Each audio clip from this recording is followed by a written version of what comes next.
اعوذ باللہ من الشیطان الرجیم، بسم اللہ الرحمن الرحیم۔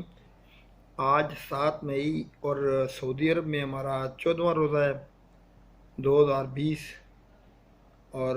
دن ہے الحمدللہ جمعرات۔ اللہ سے دعا ہے کہ یا رب العالمین اس ماہ رمضان کے صدقے میں امت مسلمہ کی بھی خیر کر اور پاکستان کی بالخصوص خیر فرما۔ السلام علیکم ورحمۃ اللہ وبرکاتہ۔ تمام میرے سننے والوں کو اور چاہنے والوں کو دل کی اتھاہ گہرائیوں سے نیک خواہشات۔ آج میرے ویڈیو لوڈ کرنے کا بنیادی مقصد کشمیر کی حالیہ صورتحال اور ہندوستان کی بدنیتی پر منحصر جو باتیں ہیں ان کا ذکر کرنا اور اپنے دوستوں کو آگاہ کرنا تاکہ ہم غفلت کا شکار نہ ہوں، وہ بیان کرنا مقصد ہے۔ جیسا کہ آپ جانتے ہیں کہ 27 فروری پچھلے سال کا جو زخم لگا ہوا تھا انڈیا کو، اور اس کے بعد کشمیریوں کی پہ در پہ مجاہدانہ کارروائیوں میں کامیابی نے ہندوستان کی ناک میں دھم کر رکھا تھا۔ رہی سی کسر کرتارپور دربار میں آنے والے سکھوں کے اندر خالصتان کی تاریخ کا جذبہ ابھرنا اور ان کا برملہ اس بات کا اعتراف کرنا کہ ہم نے 1947 میں جو بہت بڑی غلطی کی تھی، ایک ہندو سے سکھ بننے والے کرتار سنگھ نے جو سازش کی تھی ہندوؤں کے ساتھ مل کر، اور جس کی سزا آج تک سکھ جو ہیں وہ بھگت رہے ہیں کہ ہندوستان میں وہ غلامی کے طور پر رہ رہے ہیں۔ اور پھر دربار صاحب امرتسر ٹیمپل کا واقعہ 1984 کا غالباً وہ تو کبھی بھی نہیں بھول سکتے سکھ، جب اندرا گاندھی نے اور ہندوؤں نے مل کر اس کو تباہ و برباد کیا تھا۔ تو اب موجودہ حالات کے تناظر میں جب ہم دیکھتے ہیں تو ہندوستان کو جو یہ دعویٰ کرتا رہا کہ اس نے پاکستان کو نہ صرف یہ کہ دنیا میں تنہا کر دیا ہے بلکہ پاکستان کو وہ عبرتناک سزا دے گا، اللہ تعالیٰ نے یہ معجزہ کر دکھایا کہ ہندوستان کی لاکھ کوششوں کے باوجود اس کو بالآخر نہ صرف یہ کہ ناکامی کا منہ دیکھنا پڑا بلکہ اس کو منہ کی اس لحاظ سے کھانا پڑی کہ وہ دنیا میں اب وہ تنہا ہو رہا ہے اور اپنے کرتوتوں کی وجہ سے تنہا ہو رہا ہے۔ بزرگ کہتے ہیں کہ جو کسی کے لیے کھڈا کھودتا ہے بدنیتی کے ساتھ، وہ خود بھی اس کھڈے میں گرتا ہے۔ اس وقت مجبوری کہیں، ضرورت کہیں، جو بھی کہیں، عرب کا بھی لوگوں کا جاگنا اور بھارت کی پالیسیوں اور ان کی سازشوں سے آگاہی کے بعد اقدامات اٹھانا بھی ہمارے لیے حوصلہ افزا ہے۔ لیکن بطور پاکستانی مسلمان میں ایک بات جانتا ہوں، اور جو کچھ اپنی عمر کے اس پوری زندگی کے تجربے سے جو حاصل ہوا ہے، ماں سوائے چائنا اور ترکی کے، سچ پوچھیں جو کچھ آنکھوں سے دیکھا ہم نے، کوئی مخلص دوست نہیں میرا، سب اپنے مطلب کے یار ہیں اور ہمیں ایسے گلہ بھی نہیں۔ لیکن ان اندر کے باہر کے دشمنوں کی سازشوں کی وجہ سے، آشکارا ہونے کی وجہ سے، کم از کم پاکستان کی عوام اور حکومت جو ہے وہ بڑی اچھی طرح آگاہ ہوگی، اور اب وہ انحصار کم کریں گے انشاءاللہ، میرے اللہ نے چاہے۔ اگر وہ انحصار کریں گے اور پاکستانی عوام انحصار جو کرنا جانتی ہے اور اپنے اللہ پر ہے، اس کے بھی محمد مصطفیٰ صلی اللہ علیہ وسلم پر ہے، اور افواج پاکستان میں، افواج پاکستان جو دنیا میں اپنا اس لحاظ سے نام رکھتی ہے کہ اگر امن مشن ہو تو اقوام متحدہ نے یہ تسلیم کیا ہے کہ پاکستانی افواج اور پاکستانی پولیس یہ دونوں سب سے آگے ہوتے ہیں، قربانی دینے میں بھی اور وہاں پر امن قائم کرنے میں بھی اور لوگوں کے دلوں میں جگہ بنانے کے لیے بھی۔ تو یہ ہمارے لیے بہت بڑا اعزاز ہے۔ اور دوسرا یہ کہ میری جو عمر ہے اس میں جو کچھ میں دیکھا،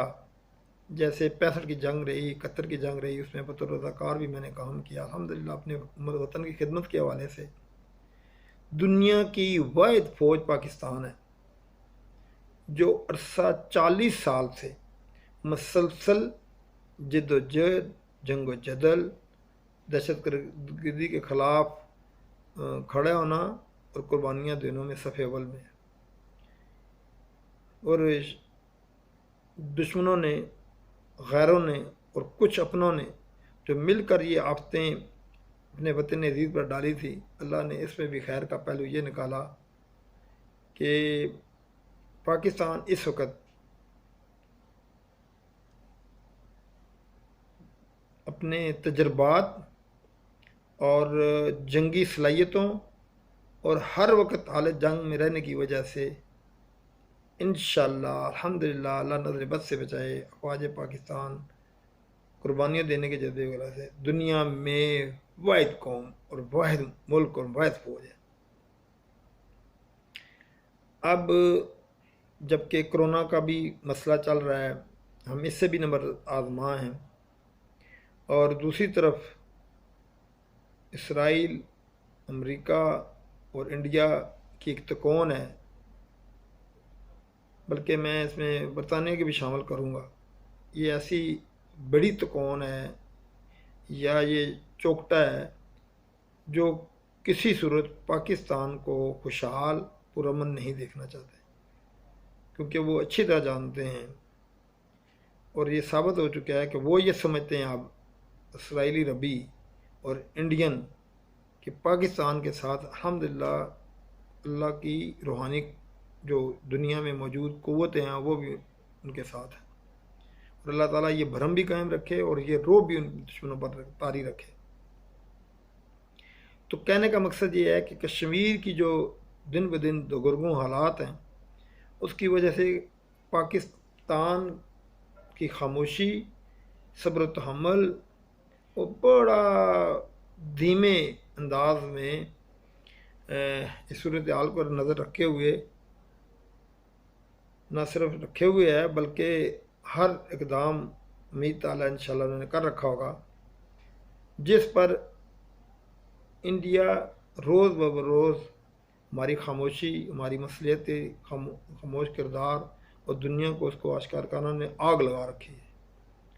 اور مودی جو RSS کا سرغنہ ہے اور جو دنیا نے اب تسلیم کر لیا ہے کہ RSS دنیا کی سب سے بڑی دہشت گرد تنظیم ہے، اگر جس کو انہوں نے دوسرے دنیا کی دہشت گرد تنظیموں کی طرح دہشت گرد قرار دے کر اس کو بین نہیں کیا، لیکن وہ اصولی طور پر مان گئے ہیں کہ یہ دہشت گرد تنظیم ہے اور جو اقدامات اٹھا رہی ہے وہ اسی زمرے میں آتے ہیں۔ تو اب مودی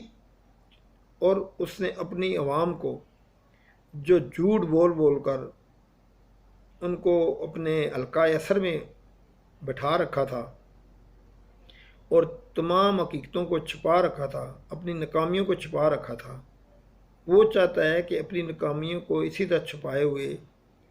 وہ جو ہمارے شکست ہوتی رہیں، ہمیں جو منہ کی کھانی پڑی رہی، اس کو کسی نہ کسی طرح، کسی ملمہ کاری سے، کسی سازش سے، کسی حرکت سے کوئی ایسا موقع ملے گا کہ اس کو تھوڑی سی کامیابی بھی ملے تو وہ اس کو بڑھا چاہ کر پیش کر کے سابقہ تمام جھوٹی باتوں کو سچ ثابت کر سکے۔ تو یہاں میں یہ عرض کروں گا کہ میرا بہت سارے واقعات کو دیکھنے کے بعد میں اس چیز پہ آج بھی قائم ہوں کہ جنگ خواہ وہ محدود ہی کیوں نہ ہو،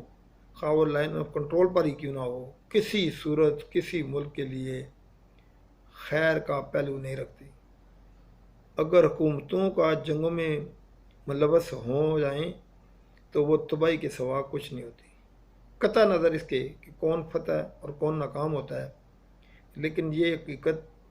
یورپ والوں نے فرسٹ ورلڈ وار اور سیکنڈ ورلڈ وار، حتیٰ کہ افغان کی 20 سالہ 27-28 ملکوں کی مشترکہ وار کے باوجود